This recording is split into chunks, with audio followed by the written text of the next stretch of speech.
Assalamualaikum warahmatullahi wabarakatuh. Pernah nggak kalian itu mikir kenapa Allah Subhanahu wa Ta'ala tidak menurunkan Rasul ataupun nabinya setelah wafatnya Nabi Muhammad Sallallahu Alaihi Wasallam? Padahal kan setelah wafatnya Rasulullah Nabi Muhammad itu kemungkaran terjadi di mana-mana, kemaksiatan terjadi di mana-mana, kerusakan terjadi di mana-mana.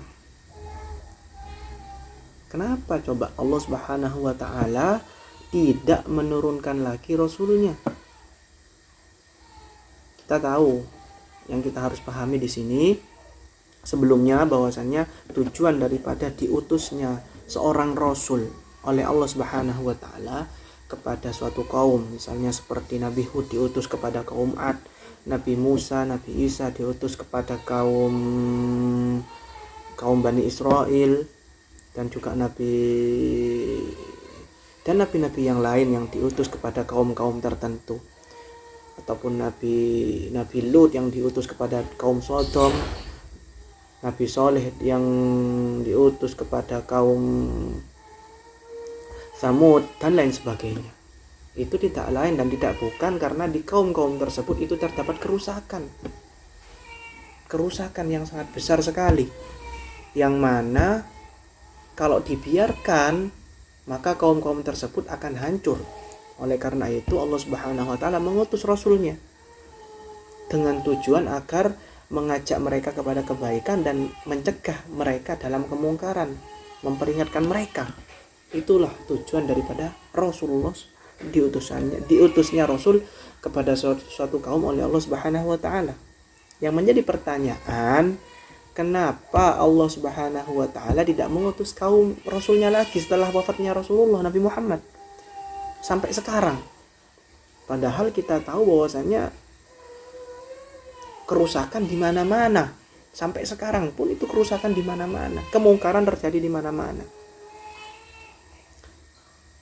Jawabannya adalah karena umat Nabi Muhammad SAW, yaitu kita, umatnya Nabi Muhammad, itu adalah umatud dakwah. Kita itu adalah umat yang berasaskan dakwah, mengajak kepada kebaikan dan mencegah daripada kemungkaran, atau yang dinamakan dengan amar ma'ruf nahi munkar.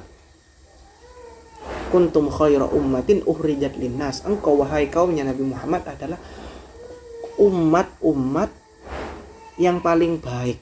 Kenapa? Ta'muruna bil ma'rufi wa tanhauna 'anil munkar. Engkau itu selalu mengajak dalam kebaikan dan mencegah daripada kemungkaran.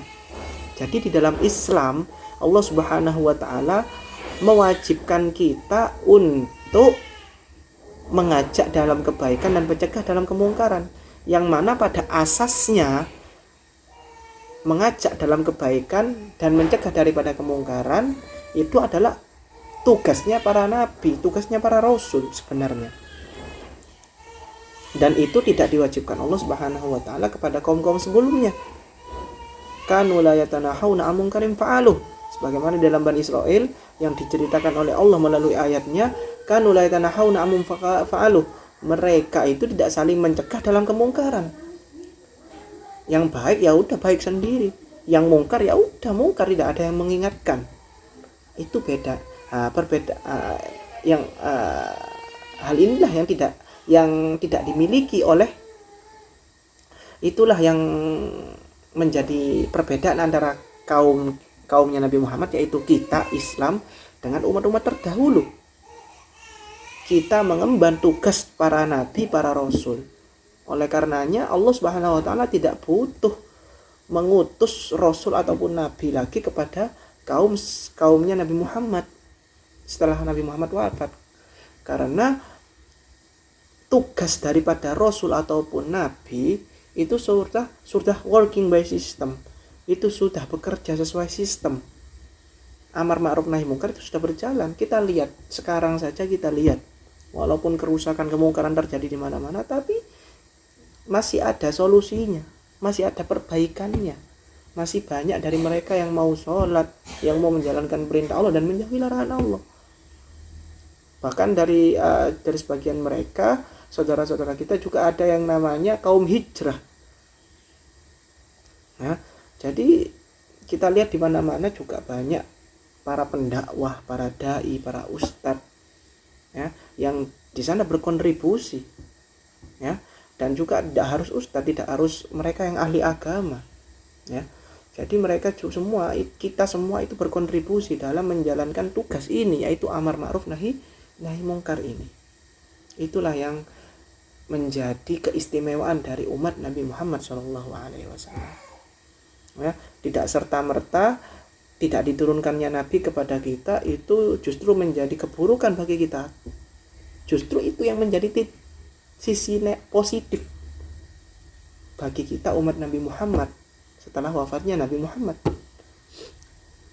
Karena kita mengemban suatu tugas yang sangat besar, yaitu tugasnya para rasul, yaitu mengajak dalam kebaikan dan mencegah dalam kemungkaran. Itu yang harus dipahami, teman-temanku sekalian. Oleh karenanya kita tidak usah malu untuk selalu mengajak dalam kebaikan dan mencegah dalam kemungkaran. Apalagi sekarang zamannya zaman sosial media. Jadi kita mengajak dalam kebaikan dan mencegah dalam kemungkaran itu tidak harus dengan kita pergi ke masjid atau pergi ke tempat lokalisasi. Apabila kita mampunya itu tidak mempunyai kemampuan di bidang tersebut, ya, atau kita mempunyai kesibukan yang lain, ya kita cukupkan saja kita berdakwah lewat sosial media. Atau simpelnya misalnya kita bisa update status kita, story melalui WA. Atau kita mulai dengan keluarga kita. Kita ajak keluarga kita untuk terbiasa sholat 5 waktu, sholat berjamaah misalnya. Kita ajak mereka, kita biasakan mereka. Atau kita biasakan mereka untuk tidak membuang waktunya secara percuma. Kita biasakan mereka untuk selalu membaca Al-Quran setiap hari. Itu sudah dakwah, dan itu sudah memenuhi kewajiban, sudah menggugurkan kewajiban kita sebagai umat muslim yang diwajibkan untuk melakukan amar ma'ruf dan nahi anil munkar. Mungkin cukup itu saja, saudara-saudaraku. Semoga itu bisa menjadi manfaat bagi kita semua. Assalamualaikum warahmatullahi wabarakatuh.